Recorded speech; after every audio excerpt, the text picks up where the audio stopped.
Ce sont les stars de l'hiver, les légumes de saison. Ils sont beaux, ils sont bons, chargés de vitamines et ils sont suisses.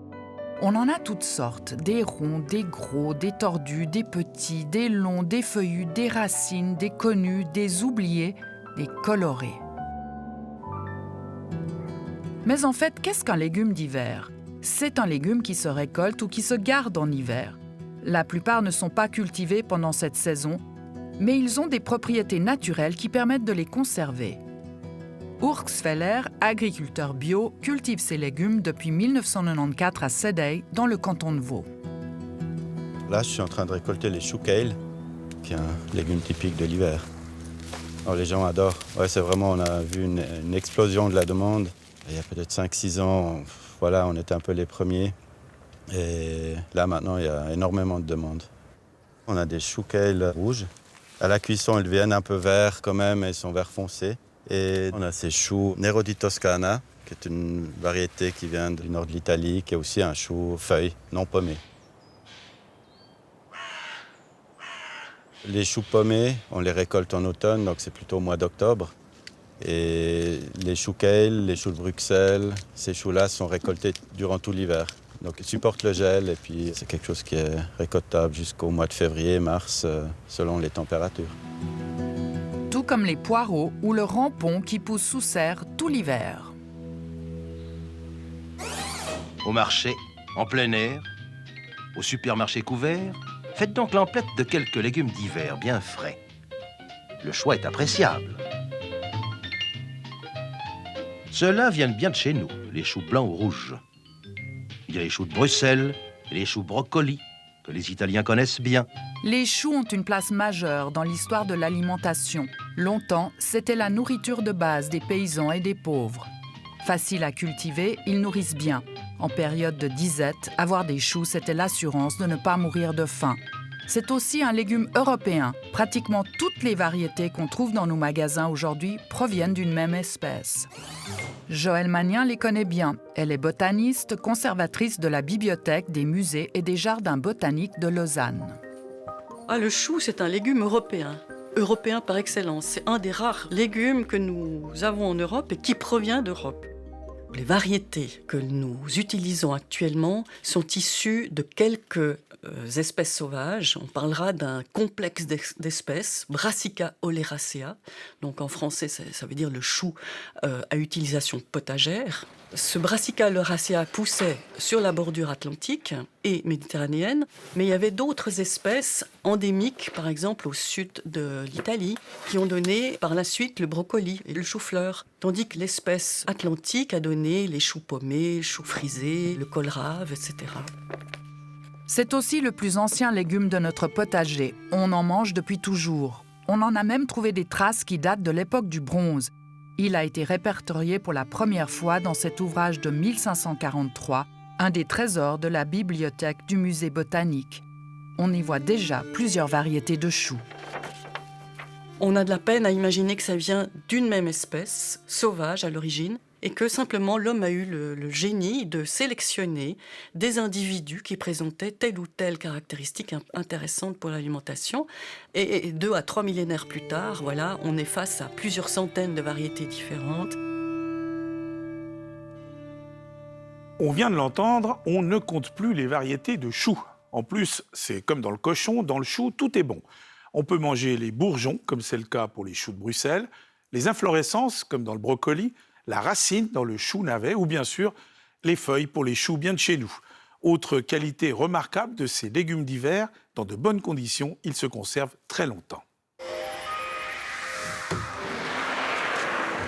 Une fois récoltés, les choux ainsi que les autres légumes de garde sont stockés dans une ambiance humide et froide, entre 0 et 2 degrés. On laisse la terre autour des légumes racines, on les conserve dans des cajots avec du plastique pour qu'ils restent croquants. Le légume pense qu'il est encore dans la terre et ne s'abîme pas. Les légumes qu'on garde le plus longtemps, c'est les carottes. On peut les garder jusqu'au mois de mai, juin de l'année suivante. Donc quasiment 8 mois dans ce frigo. Il y en a qui se gardent moins longtemps, comme les choux chinois par exemple. C'est jusqu'à mars. Au fond de la cave, plus de lumière. La température et l'humidité augmentent. C'est la salle des endives. Les racines sont cultivées en été, en automne elles sont stockées dans des frigos et en hiver les racines sont rangées bien au chaud dans de l'eau pour les forcer à pousser. C'est l'endive. Celles-ci, elles ont 1 semaine. Celles qu'on voit au fond, elles sont prêtes à la récolte bientôt, donc elles ont presque 4 semaines. Et ça, vous pouvez faire pendant tout l'hiver? Alors ça, c'est un truc qu'on fait tout l'hiver, oui. On commence au mois de novembre et puis on finit au mois de mars, avril. Les endives, dès qu'elles ont un peu de lumière, elles deviennent légèrement verdâtres ou verdâtres. C'est irréversible et en plus, elles sont hyper amères. Elles sont plus mangeables. Une grande partie des légumes d'hiver sont des légumes souterrains, les racines. Ce sont un peu les mal-aimés de nos assiettes. Pour Philippe Ligron, responsable Food Experience à l'Alimentarium, l'explication se trouve dans notre passé. Ils n'ont pas très bonne réputation, peut-être par leur forme, peut-être aussi par leur goût légèrement terreux. Au Moyen-Âge, lorsque vous savez qu'il y avait plusieurs ordres religieux, dont ces fameux moines cisterciens. Et ces moines cisterciens avaient hiérarchisé quelque part toute notre alimentation. Alors ça veut dire que des légumes ou des végétaux, peu importe, des légumes, fruits, etc., plus ils poussaient haut dans le ciel, plus ils étaient proches du Seigneur. C'est-à-dire que les riches avaient pour symbolique de plutôt consommer des pommes et des poires qui poussaient dans des vergers sur des arbres, plutôt que des légumes racines qui, eux, poussaient dans la terre, dans la saleté et surtout proches du diable. Et le diable a bien de la chance, parce qu'il existe une immense variété de légumes racines, souvent totalement méconnus. Émile Collet, jardinier du potager de l'Alimentarium, en a planté plusieurs variétés. Quelques-uns sont rares, mais ça revient à la mode, tels que le oca, la capucine tubéreuse, le cerfeuil tubéreux, le radis noir, on connaît. Ce qui est plus rare, c'est le canard, la poire de terre. Ça, c'est assez rare. Ceux-là sont connus, là. Le dahlia. Le dahlia est importé en même temps que les pommes de terre. Mais comme les fleurs étaient tellement jolies, on a mis dans les jardins d'ornement plutôt. Des saveurs et des goûts étonnants que nous avons malheureusement un peu oubliés. Il faut dire que les racines sont beaucoup moins choux. Roland Stoll, bonsoir. Bonsoir. Vous êtes le vice-président de l'Union maraîchère suisse. Alors, première question, toute simple. Toutes saisons et tous légumes confondus, les légumes d'hiver, ça représente à peu près combien de la production et de la consommation? Environ 20% du marché de légumes d'hiver. Ça représente environ 20%. 20%? Oui. D'accord. Et puis, ces 20%, ils viennent d'où? Est-ce que tout est produit chez nous, en hiver? Tout est produit chez nous. En tout cas, actuellement, tout vient de chez nous, que ce soit des carottes, des choux, des céleris, du poireau, des oignons, etc. Tout est des légumes du pays. S'il me venait la drôle d'idée de commencer à importer des carottes ou des endives ou des choux, je sais pas, de Belgique ou même de plus loin, qu'est-ce qui se passerait? Je devrais payer des droits de douane? Alors oui, actuellement, par rapport à cette période où les produits sont protégés, il faut payer une taxe, un droit de douane. Mais pour chaque produit, chaque légume en Suisse, il y a une période donnée qui n'est pas protégée. Minimum de 15 jours, voire plusieurs mois pour certains légumes. Où là, c'est libre de droit. Où là, c'est libre et où il n'y a pas de taxe pour importer. Mais en ce moment, Roland Stoll, les légumes d'hiver, ils sont sous protection. Les légumes d'hiver, actuellement, sont sous protection. Ce qui est quand même fascinant, c'est qu'aujourd'hui, dans le rayon des magasins ou sur les marchés, on trouve les légumes d'hiver, mais on trouve aussi tous les légumes d'été. Vous pouvez trouver de la tomate, de la courgette, du poivron. Comment on explique ce mystère? Alors actuellement, ces légumes ne sont pas protégés parce que... Ils ne sont pas taxés, donc? Ils ne sont pas taxés parce que de manière assez ancienne, il y avait tout un système de protection qui a évolué et actuellement, ils ne sont pas taxés. Et le fait de la provenance d'Espagne ou de choses comme ça, c'est des produits qui sont relativement attractifs aussi. Mais ils sont en concurrence directe avec les légumes d'hiver de chez nous? Oui, ils sont en concurrence directe avec les légumes de chez nous, mais je crois que les consommateurs apprécient aussi de manger des légumes différents. Pas du chou l'hiver, quand même. Voilà, par exemple. Mais ce qui est intéressant, c'est que les légumes d'été, enfin ces faux légumes d'été, ils sont quasiment au même prix que les légumes d'hiver. J'ai regardé l'autre jour, le poireau, il est à peu près à 5 francs, et la courgette, elle est aussi à 5 francs. Oui, alors ces légumes bénéficient d'aide des pays à l'export aussi. Il y a ce phénomène-là. Les transports ne coûtent pas grand-chose. La main-d'œuvre est un facteur de 1 à 4 par rapport à chez nous. Donc ça favorise pour aussi venir à des périodes autres que la belle saison, ces produits sur le marché. Mais alors bon, ça fait quand même une concurrence terrible parce que déjà que c'est pas facile à vendre les légumes. Alors si en plus les légumes d'été sont au même prix, ça devient difficile. Qu'est-ce qu'il faudrait faire? Est-ce qu'il faudrait baisser le prix des légumes d'hiver, par exemple, pour qu'ils redeviennent plus compétitifs? Alors les légumes d'hiver ont baissé de manière générale ces dernières années, de manière même assez importante.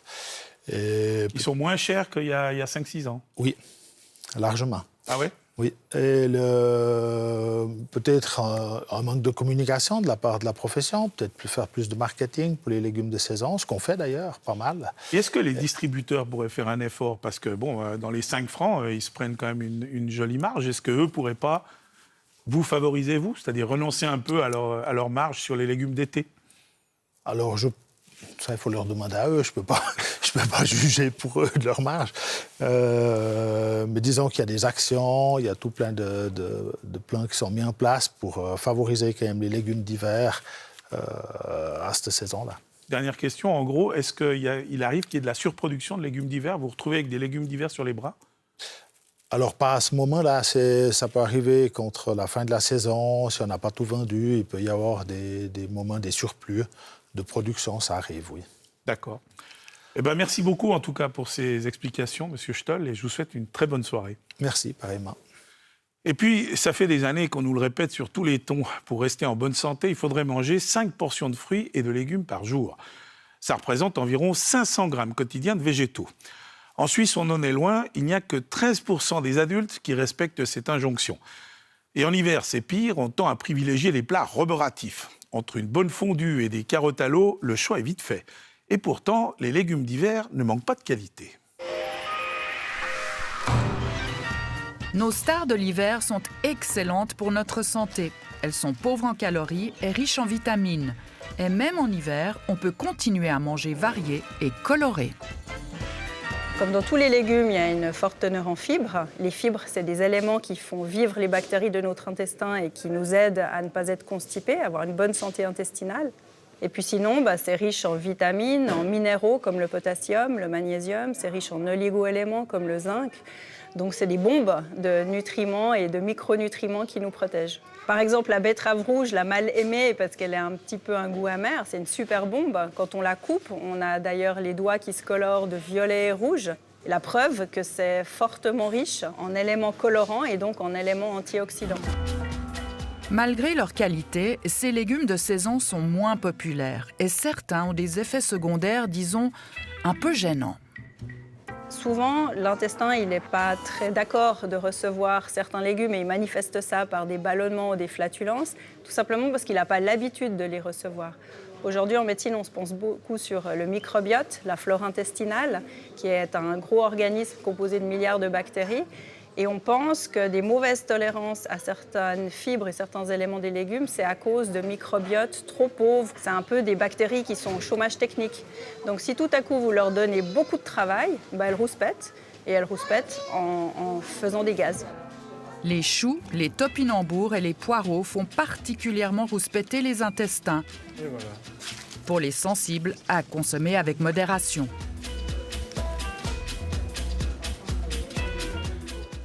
Bonsoir Muriel Siki. Bonsoir Malik. Avec la réalisatrice Malika Pelliccioli, vous avez plongé dans l'univers fascinant des légumes d'hiver.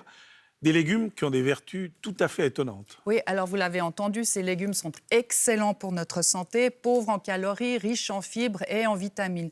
Alors je vous propose de décortiquer 3 d'entre eux. On va commencer par le chou. Un grand classique. Oui, le chou, c'est vraiment le légume que les Suisses aiment beaucoup. Pas de distinction majeure en fait entre les différentes variétés, sauf pour le chou rouge parce qu'il est riche en bêta-carotène, en antioxydants, et ça se voit du reste par sa belle couleur. Alors tous les choux contiennent du potassium, essentiel à la santé cardiovasculaire, la vitamine B, surtout la B9, l'acide folique, bon pour le maintien de la peau et pour notre système immunitaire. La vitamine C que tout le monde connaît, il y en a beaucoup dans le chou, 46 mg dans 100 g de chou. Le manganèse pour nos os et nos articulations, la vitamine K qui intervient dans la coagulation du sang et les fibres qui sont bien sûr très bonnes pour notre santé intestinale. Tout ça. Autre légume, le navet. C'est un légume comme le chou, que nous mangeons à peu près les mêmes vitamines. On le mange depuis toujours aussi. On peut consommer consommer ces feuilles en salade. Moi, j'avoue que je ne l'ai jamais fait, mais on mange la racine, bien sûr, un peu plus communément. Nous allons retrouver un peu les mêmes vitamines que dans le chou, de la vitamine C, B, des minéraux comme du potassium, du calcium, du phosphore, mais aussi du sodium. Et comme tous les crucifères, il contient des composants soufrés, des oligoéléments. C'est pour ça que ça sent un petit peu mauvais quand on les cuisine, mais ils ont une action très protectrice pour notre santé. Et puis Muriel, parlez-nous du céleri. Alors, cette boule rustique, pas très belle, c'est un trésor de vitamines, riche en potassium, en vitamine C et K et B9. 100 grammes de céleri contiennent environ 43% de B9. Il est très riche en fibres et en sodium. Ça, c'est important à savoir, surtout si vous faites un régime sans sel. Ouais. Par contre, il peut être allergisant. Si vous avez le rhume des foins, par exemple, il peut provoquer ou il y a un risque d'allergie croisée.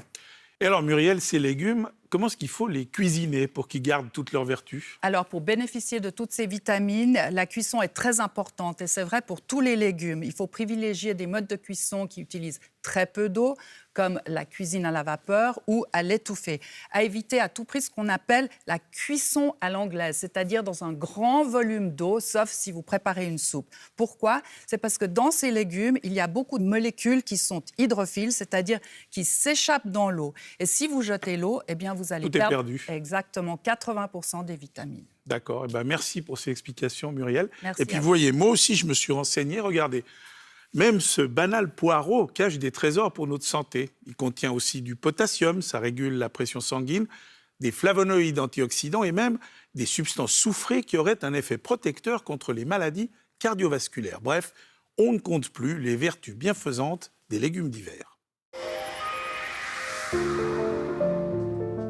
Les choux et les oignons font non seulement partie de notre alimentation, mais aussi des plantes médicinales utilisées depuis toujours. Myriam Matocek les connaît bien. Les premières indications du chou sont les entorses, foulures, contusions, mais les rhumatismes, tout ce qui est aussi gonflé. On va l'employer dans le cadre de la maternité pour les mastites, par exemple, quand c'est le cas d'engorgement des seins, et aussi sur les abcès. Dans l'usage vétérinaire, on va retrouver des traces aussi, justement sur les problèmes liés aux infections des pattes, des mamelles, des animaux. Un peu comme l'humain. Un peu comme l'humain, voilà, pour les mêmes usages. Pour faire un cataplasme sur un genou, on va employer 3 feuilles environ. Et ensuite, on va ici l'aplatir et puis enlever ici cette nervure centrale.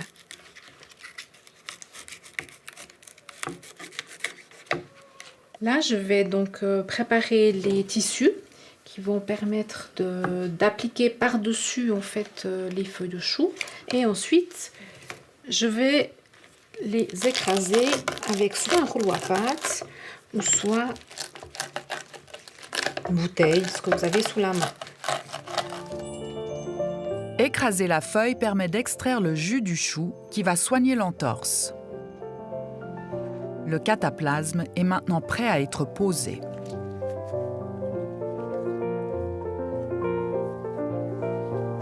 Voilà, on va serrer un maximum sans couper la circulation.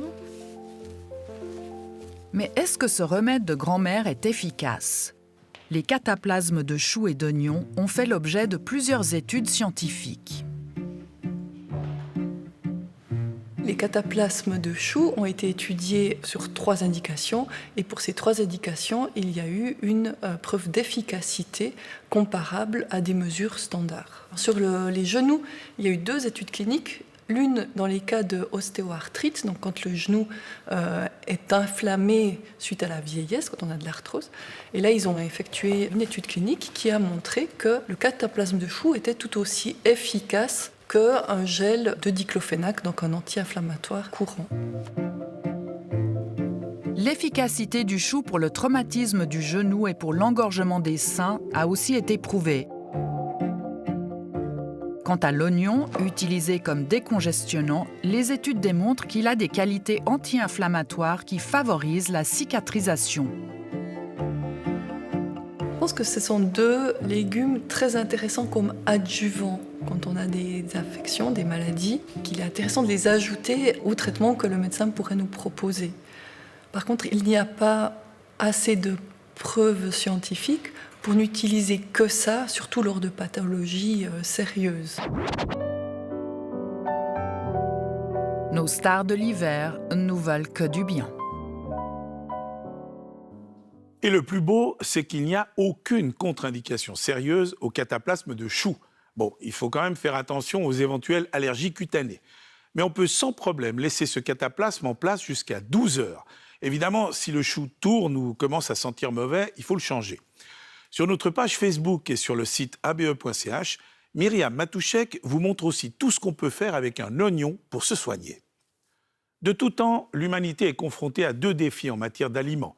Comment on les digère et comment on les conserve. Pour les végétaux, l'homme a inventé un procédé ingénieux pour les garder plus longtemps, la lactofermentation.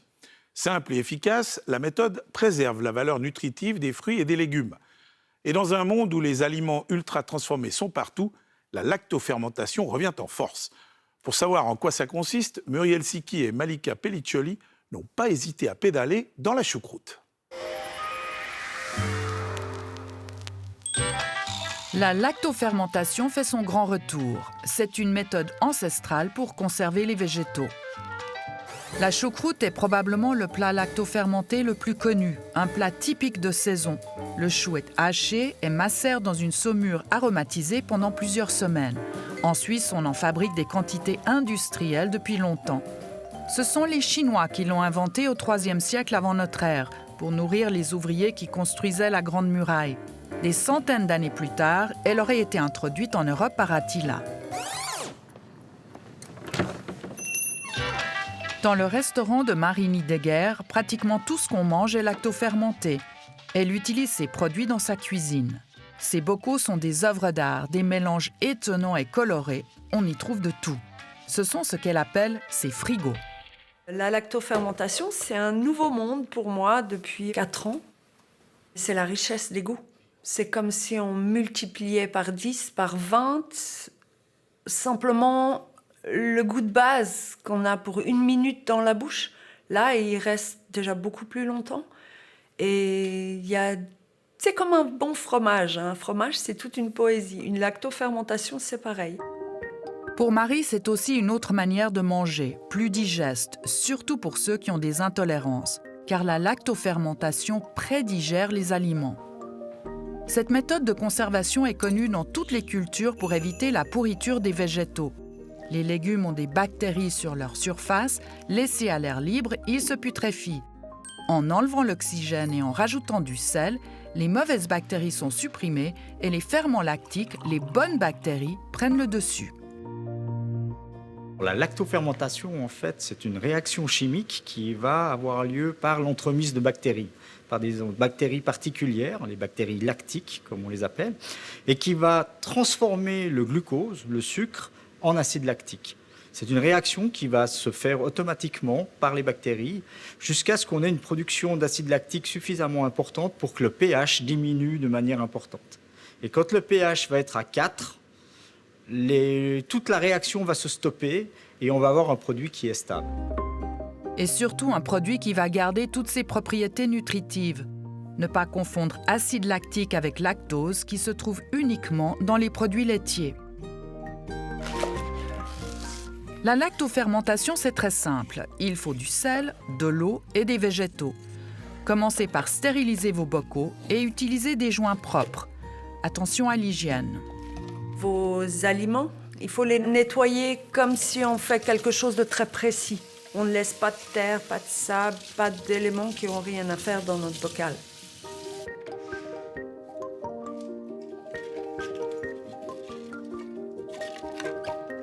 Pour que les légumes restent fermes, il faut mettre au moins un légume racine dans le récipient.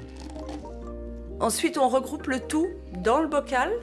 On va installer une feuille de chou en haut. On la bloque avec des pics de brochette. Utilisez une bonne eau, celle du robinet fera l'affaire, mais il faut la bouillir et la refroidir pour enlever le chlore. Pour 1 litre d'eau, en moyenne, c'est à peu près 20 grammes de sel. On peut être un peu moins, on peut être à 16, on peut même être à 10 ou on peut être à 25. Plus on met de sel, plus ça va être acide. C'est parti! Il est important d'utiliser un sel sans additifs, donc sans iode. Vous pouvez ajouter des herbes aromatiques, placez le bocal dans un endroit frais et attendez 3 semaines avant de l'ouvrir. Même si c'est quasi impossible de rater sa lactofermentation, il faut rester vigilant. Si vous avez un dégagement gazeux important, si vous avez une odeur qui n'est pas terrible, une odeur un peu grasse, ben vous pouvez avoir justement un clostridium qui fait ce qu'on appelle de l'acide butyrique qui va donner une odeur désagréable. Si les aliments sont un peu gluants, décolorés, ça veut dire que dans ce cas-là, vous avez certainement eu d'autres bactéries qui ont pu s'immiscer dans votre préparation et qui ont pu proliférer. Et donc, parmi ces bactéries, il y en a qui sont vraiment très dangereuses. On peut penser au Clostridium botulinum, hein, le botulisme. Donc là, il y a des risques qui sont extrêmement importants.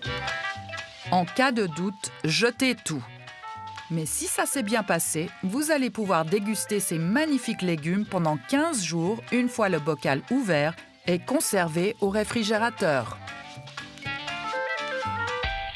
Vous l'aurez compris, la lactofermentation, c'est furieusement tendance. D'autant qu'elle est aussi écologique, puisqu'elle ne demande pas de frigo, ni d'énergie pour la cuisson, puisqu'il n'y en a pas. Une fois bien fermé, vous pouvez conserver votre bocal pendant plusieurs mois, voire plusieurs années. Le problème avec ces légumes d'hiver, c'est que souvent, on ne sait pas trop comment les cuisiner. Pourtant, on peut en faire de véritables délices gastronomiques. Direction l'hostellerie du Pas de l'Ours, à Crans-Montana. Le chef étoilé Franck Reynaud nous attend pour nous montrer ce qu'on peut faire avec un céleri. Je vais vous préparer un céleri un petit peu à l'oriental, en le cuisant, d'abord en l'assaisonnant avec un mélange d'épices, un ras el hanout qu'on fait nous-mêmes. On va l'envelopper avec une croûte de sel et d'herbe. On va le travailler de la même façon qu'on travaillerait un gigot d'agneau, mais seulement qu'on va faire un plat complètement vegan. La seule limite qu'on a avec ces légumes d'hiver, c'est notre imagination. Donc après l'avoir lavé, on va enlever la première peau. Voilà, ce qui est intéressant dans le céleri, c'est que c'est un légume qui est légèrement anisé quand on le goûte à cru. Et c'est ce qui va aussi amener pas mal de fraîcheur dans cette recette. Une fois que je l'ai pelé, je vais l'assaisonner. Alors ça, c'est de l'huile d'olive. Ensuite, ça, c'est de l'huile d'argan qui est aromatisée au safran de Ventone. Donc après, je vais l'assaisonner avec ce mélange d'épices. Il y a de la coriandre, il y a du massis. C'est juste la coque de la muscade. Je rajoute un petit peu de sumac, qui est aussi une épice orientale. Et là, on va le masser un peu comme on masserait le gigot d'agneau. Je ne vais pas mettre de sel, forcément, puisque je vais le mettre dans une croûte de sel. Ça serait trop salé. Donc ça, c'est une pâte qui est réalisée avec de la farine, du gros sel et des herbes. Donc que des herbes de montagne. Il y a de l'hysope, il y a du tétragone, il y a du thym, il y a du serpolet, romarin.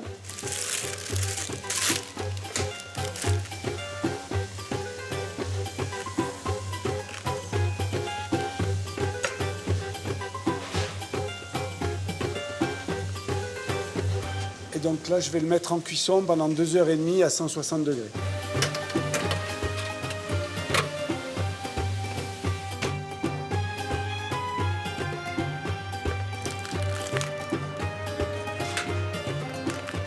Ça fait comme un peu une croûte de pain.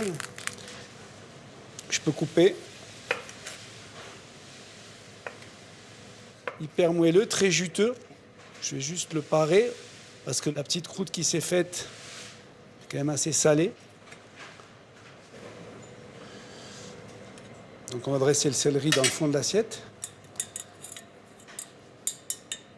Donc là on a fait un bouillon de légumes, une nage de légumes avec les épices, avec les mêmes épices qu'on a utilisées pour le céleri. Et on va juste le napper avec ce bouillon. De la mélasse de grenade pour donner un peu d'acidité. Tranché avec l'huile d'argan safranée. Quelques céréales torréfiées. On va rajouter quelques pousses de moutarde, un peu de sumac. Donc voici le céleri en croûte à l'orientale. Vous pouvez retrouver cette recette de céleri sur notre page Facebook. Et puis, comme on est sur un menu dégustation, sur notre site abe.ch, vous découvrirez une seconde préparation du chef Franck Reynaud qui nous mitonne cette fois des panais. Et puis, vous trouverez aussi un lien vers de très nombreuses recettes de légumes d'hiver, des recettes simples et savoureuses, proposées cette fois par l'Union maraîchère suisse.